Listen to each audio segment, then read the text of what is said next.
You just said, no, that's not what they want. I'm a part of that they. No. And what I'm saying, yes, you said white women. No, what I am saying right now is that I believe in equity. And when I say equity, I want everyone to have a fair, level playing field. I do not want That's not the definition of equity. Take a look at Kamala Harris's 2020 campaign ad. Let's let Ashley Just because you talk so much doesn't make you right, okay? A conversation is that you listen, you actually hear what somebody says, and then we have a discourse. Just talking over someone doesn't make your point any stronger.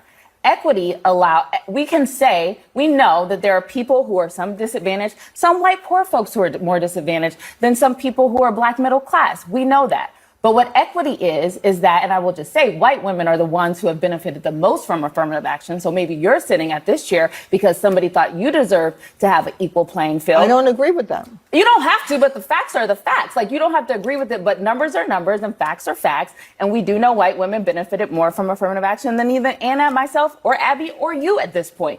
Equity is that we want an even playing field. We want everyone to have a fair shot. That's an incorrect definition. No, it's not. Yes, it is. Take a look at Kamala. Big difference between equality and equity. Equality suggests, everyone should get the same amount. The problem with that, not everybody's starting out from the same place. So if we're all getting the same amount, but you started out back there and I started out over here, we can get the same amount, but you're still gonna be that far back behind me. It's about giving people the resources and the support they need so that everyone can be on equal footing and then compete on equal footing. Equitable treatment means we all end up at the same place.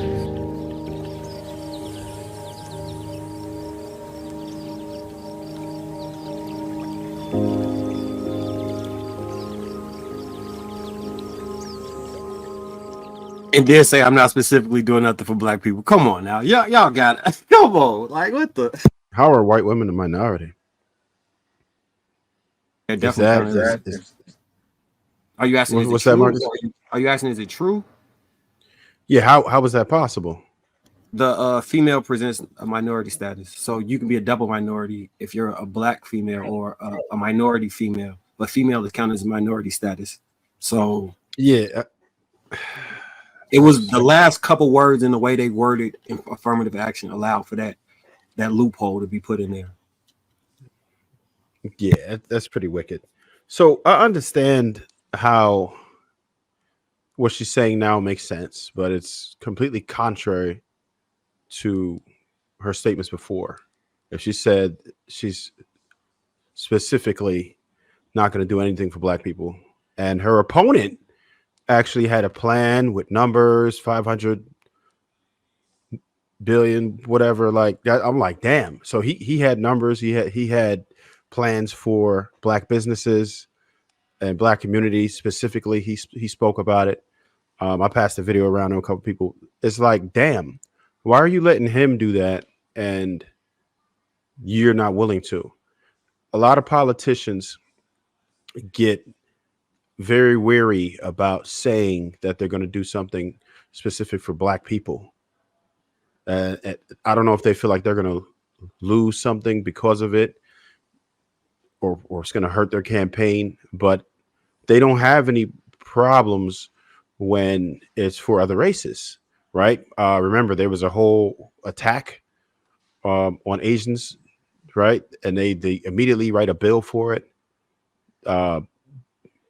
You heard her other plans that she had, but we just don't want it. She had a million plans just now for Jewish people, and that's fine. There's nothing wrong with any of that. But then when you say that we're not going to do anything specific for black people, I can't co-sign that. That's ridiculous, especially when the other side's saying they are and have a drawn out plan for it. It's wild to me.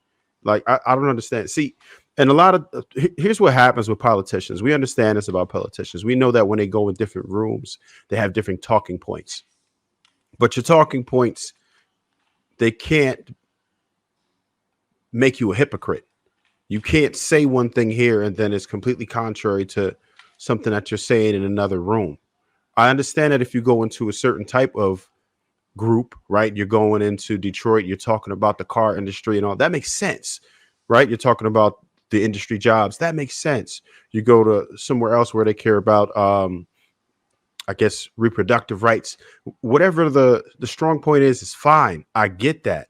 But you can't lie. You can't say that you're going to do something in this crowd and then just say something that goes against what you said in another place. Like, we don't have video on you. It's not like back in the day where somebody could just report it or whatever. We have video of you saying this stuff. You can't lie and then expect people to believe you. What are we to believe?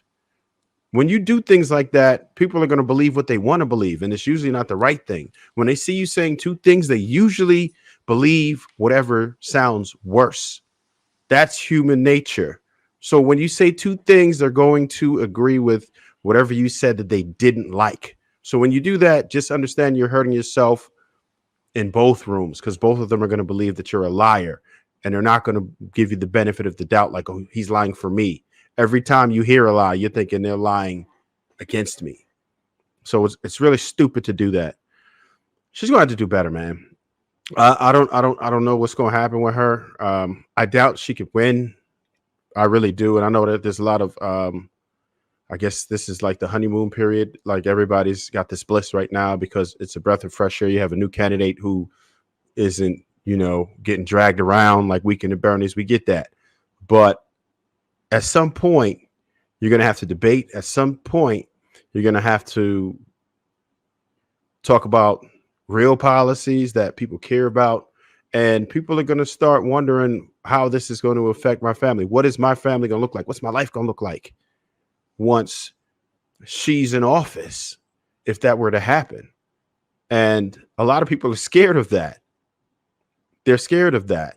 And they're talking about a whole bunch of things, whereas they're really she's focusing so much right now on reproductive rights. And I get that. But how many people are going to push the button because of that? How many people are going to push the button because of that? I don't know.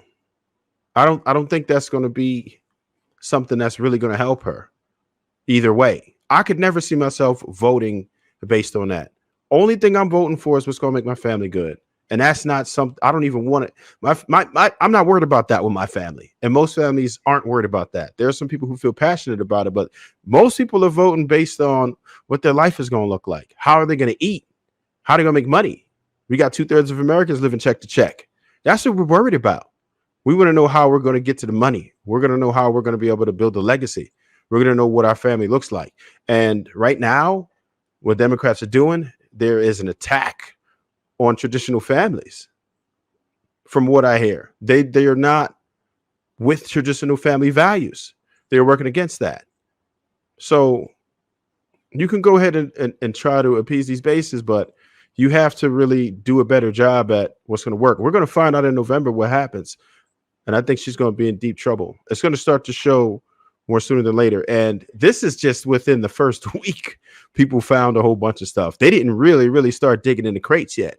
Once they start digging in the crates and start getting receipts and some real footage, it's going to be problems. We've had enough to know the good, the bad, the ugly about Trump. Right. And I know somebody was saying earlier that, she had more political experience. I get that. But he actually had the job of president. And we saw what he did. And there was a lot of people who were pleased with it. And a lot of things that were good then are no longer good for people now. A lot of people understand that they're spending hundreds more a month in groceries. They know that their gas prices are higher now, right? These are the things that people are paying attention to, how bad they're hurting right now and how hard it is to make ends meet now versus they were years ago. And I understand that that's a trickle effect, whatever, to an extent. But there are certain things that could have been done, absolutely could have been done to mitigate that weren't done. And people say, look, I had a sample size of what this side looks like. I have a sample size of what this looks like. And I don't think we're going to go in the right direction voting for this administration. Would you rather have the black president or the white president who got 1.7 billion off the price? I think they want the white guy right now. Mistaken. If you was dating, I asked all these ladies on this panel this. If y'all met two men, right, and one of them beat you up every day, and one of them beat you up only on the weekend, which one of the men would you date? Neither. What? If you met two men and one beat you up on the weekends and one beat you up every day, which one would you date? I wasn't asking like I didn't hear what you said. I just don't understand why you asked that question. Which one of those men would you date? Neither. Like, what kind of question is that? So now you understand me and Sweeney's point. No,